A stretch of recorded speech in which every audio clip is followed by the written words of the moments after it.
എനിക്കൊരു on voice video വരാനോ ഒരു വേറെ ഇൻ്റർവ്യൂ കൊടുക്കാനോ ഒന്നും എനിക്ക് താല്പര്യമില്ല.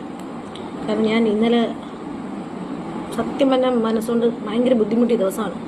കാരണം അത് കണ്ടിട്ട് തന്നെയാണ് എനിക്ക് ആ വീഡിയോ ഇപ്പോൾ ഇത് ചെയ്യണമെന്ന് തോന്നിയത്. നിങ്ങളെല്ലാം കണ്ടല്ലോ, എൻ്റെ ഫേസ്ബുക്കിൽ ഞാനൊരു പോസ്റ്റ് ഇട്ട അടിസ്ഥാനത്തിലാണ് എനിക്ക് ഓൺലൈൻ ഇൻ്റർവ്യൂ വന്നത്. അതിൻ്റെ സെക്കൻഡ് പാർട്ട് വരുന്നതേ ഉള്ളൂ. അപ്പോൾ അവർ ചോദ്യങ്ങൾ ചോദിച്ചപ്പോൾ ഞാൻ ഉത്തരം നൽകി. അതൊരു കുഴപ്പമില്ല, എനിക്ക് ഒത്തിരി തോന്നില്ല.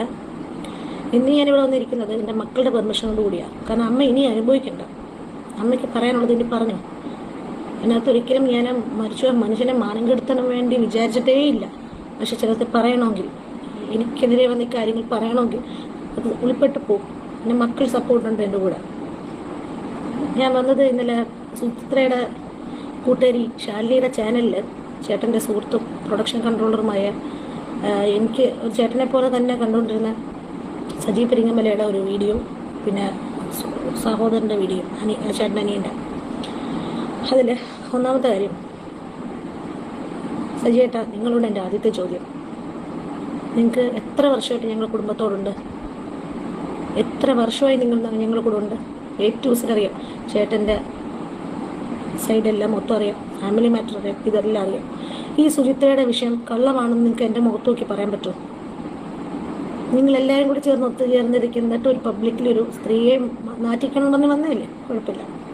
ഒന്നാമത്തെ കാര്യം, ഫീസ് ചിപ്പി ചേച്ചി ഫീസ് കഴിഞ്ഞ മാസവും തന്നു, ഈ മാസം തരാൻ പോവുമായിരുന്നു, ബാക്കി കാര്യങ്ങൾ ചെയ്തുകൊണ്ടിരിക്കുകയെന്ന് നിങ്ങൾ പറഞ്ഞല്ലോ.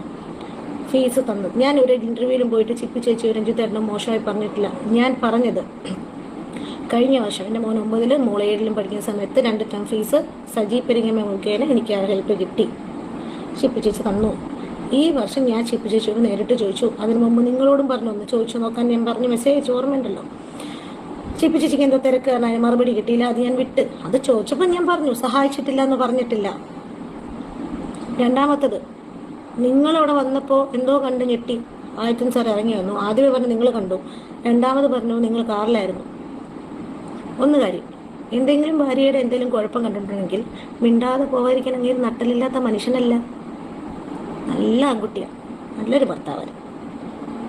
അങ്ങനെ ഇതിൽ പ്രതികരിച്ചാണ്. നിങ്ങൾ കണ്ടെങ്കിൽ അത് പറയണം, എന്താ കണ്ടതെന്നുള്ളത് പറയണം, എന്താണെന്ന് അറിഞ്ഞതുള്ളത് പറയണം. ചുമ്മാ വന്ന് വീഡിയോയിൽ പറയുമ്പം ആരൊക്കെ കണ്ടുമൊക്കെ സംസാരിക്കുക. പിന്നെ ഞാൻ ഇറങ്ങിപ്പോയത് അന്നത്തെ വിഷയം എന്താ? സുചിത്രയുടെ വിഷയം തന്നെയാണ്. വീട്ടിൽ കലഹം നടന്നുകൊണ്ടിരുന്നപ്പോൾ ഞാനും എൻ്റെ കുഞ്ഞുങ്ങളുമായിട്ടാണ് രാത്രി പോയത്. അണ്ണൂർ കുളത്തിൻ്റെ അടുത്ത്. മരിക്കാൻ പോയതല്ല, ഇറങ്ങിപ്പോയി. വേറെ നിവൃത്തിയില്ല.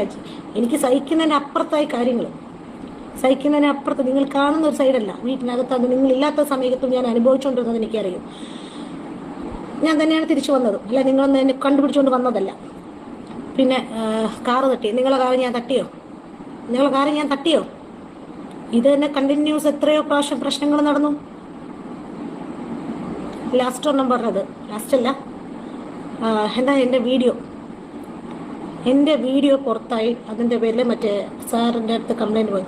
എനിക്ക് ആ വീഡിയോ കാണണം. കാരണം എന്നെക്കുറിച്ച് പറയുമ്പോൾ എൻ്റെ വീഡിയോ എനിക്ക് കാണണം.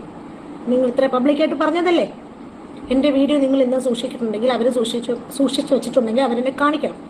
ഒന്നാമത്തെ കാര്യം, ഇത് സൂക്ഷിക്കുന്നതോ കാണുന്നതോ സേവാക്കി വെക്കുന്നതോ തെറ്റ്, അത് വിട്.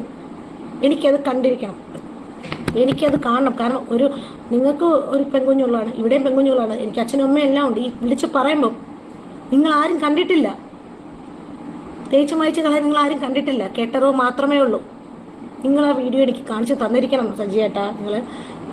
നിങ്ങൾ പറയുമ്പോൾ നിങ്ങളിപ്പോൾ എല്ലാ കുടുംബത്തിനും പറഞ്ഞല്ലോ, നിങ്ങളെ ഭാര്യ എവിടെ പോയി? നിങ്ങളെ സൈഡിലുള്ള കുഴപ്പങ്ങളെല്ലാം അറിയാലോ.